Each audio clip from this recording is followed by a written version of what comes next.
Уважаеми приятели, революционери, будни хора, честито на всички свободолюбиви, честито на всички, които искат да имат възможността да избират в този живот. И това, което ви честа честития всъщност е победата на моя приятел Доналд Тръмп. Left-wing gender insanity being pushed on our children is an act of child abuse. Very simple. Here's my plan to stop the chemical, physical, and emotional mutilation of our youth.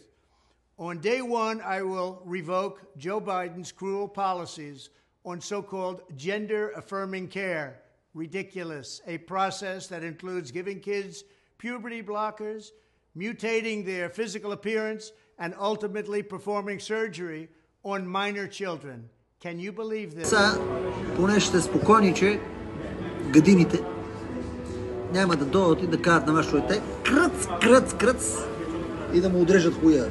On day one, I will immediately sign a new executive order to cut federal funding for any school pushing critical race theory, transgender insanity, and other inappropriate racial, sexual, or political content on our children.